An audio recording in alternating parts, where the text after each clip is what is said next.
Donc après avoir revu quelques outils mathématiques qui vont nous permettre de nous aider pour la description de l'univers, pour décrire l'univers donc, la notation scientifique, les ordres de grandeur, les changements d'unité.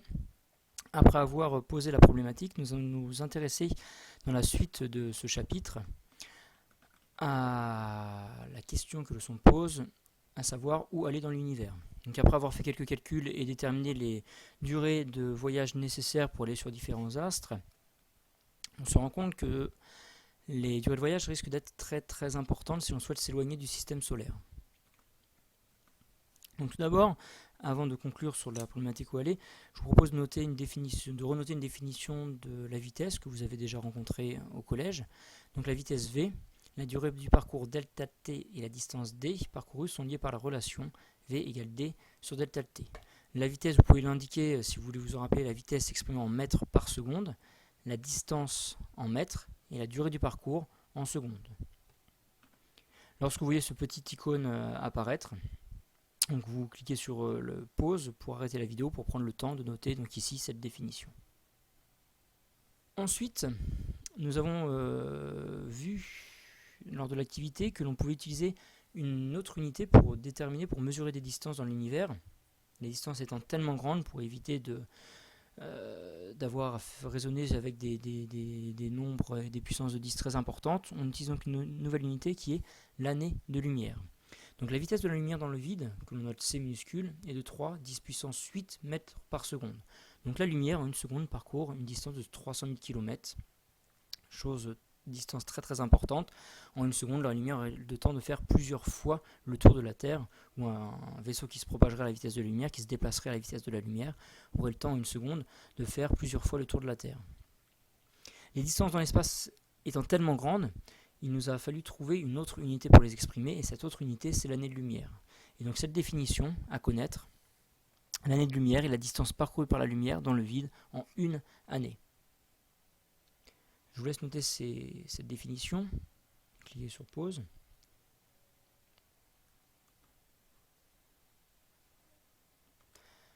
On va essayer donc en guise d'exercice, vous allez essayer d'effectuer le calcul qui vous permet d'exprimer une année-lumière en mètres en utilisant la formule revue précédemment pour la vitesse et en utilisant la valeur de la vitesse de la lumière et donc la définition de l'année-lumière. Donc l'année-lumière, c'est la distance parcourue par la lumière en une année. Donc essayez d'exprimer cette distance en mètres. Appuyez sur pause, le temps de réfléchir et avant de voir le corriger. Donc la vitesse, c'est la distance divisée par la durée, la distance parcourue sur la durée nécessaire pour parcourir la distance. Ou encore, si on inverse l'égalité, d sur delta t est égal à la vitesse. Nous, ce qui nous intéresse, c'est d'exprimer la distance parcourue par la lumière en une année. Le delta t qui est dénominateur va donc passer au numérateur de l'autre côté de l'égalité. Mathématiquement, on multiplie par delta t à gauche et à droite du signe égal. On obtient donc que la distance est égale à la vitesse fois la durée du voyage ou du parcours.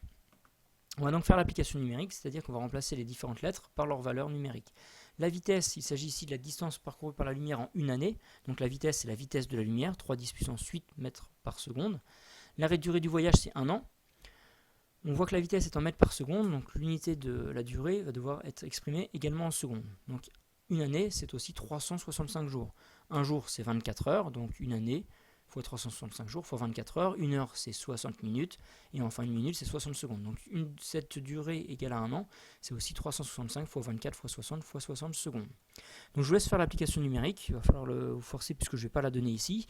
Et vous aurez tout à l'heure à vérifier votre résultat en complétant le quiz sur Edmodo. Je vous laisse donc le temps de noter ça avant de passer à la suite.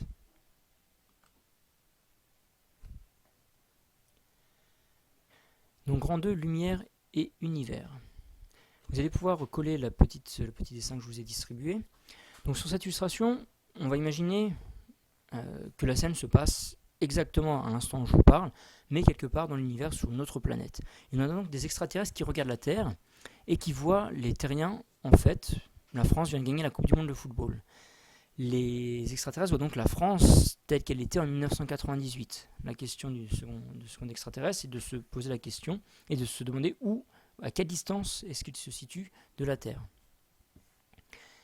Si la scène si les extraterrestres observent la Terre en 1998, c'est donc que la lumière a mis une certaine durée pour se propager.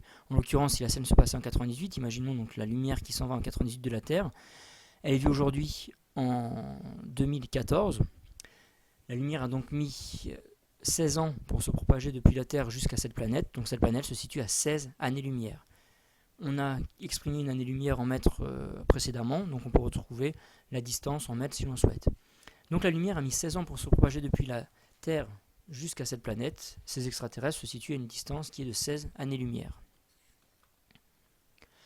Je voulais laisser noter certaines choses pour expliquer ça. Donc la valeur finie de la vitesse de la lumière combinée aux énormes distances entre les étoiles et la Terre implique que la lumière émise par une étoile met, en général, sauf pour le Soleil qui est suffisamment proche, beaucoup de temps pour nous parvenir. Elle met d'autant plus de temps que la source lumineuse est loin de nous. Donc, or, nous pensons que nous observons la lumière telle qu'elle était lorsqu'elle a été émise. Observer cette lumière revient donc à voir l'astre émetteur tel qu'il était au moment de l'émission, c'est-à-dire il y a longtemps. On va donc résumer ces quelques phrases en une seule phrase. Voir loin, c'est voir dans le passé. Pour essayer de comprendre, de reprendre un petit peu tout ça, je vous invite à aller voir soit directement sur ce précis cette vidéo qui résume ce que l'on vient de voir. Cette vidéo est aussi disponible via le site spc.corneille.free.fr. Je vous laisse cliquer sur pause pour noter le temps de noter ces quelques phrases et puis on essaiera de voir une petite analogie pour peut-être clarifier les choses. Donc pour essayer de faire une petite analogie, imaginons l'un de vos amis qui se trouve à Marseille un mardi où il fait beau sur toute la France. Cet ami, ce mardi à Marseille, vous écrit un courrier dans lequel il vous dit entre autres qu'aujourd'hui il fait beau. Il fait beau sur toute la France. Il va poster son courrier, sa lettre, le temps qu'elle chemine, elle arrive mercredi ou jeudi, elle arrive jeudi. Vous lisez la lettre et vous lisez qu'aujourd'hui il fait beau sur toute la France. Or, en regardant à travers la fenêtre, vous vous rendez compte qu'il ne fait pas beau.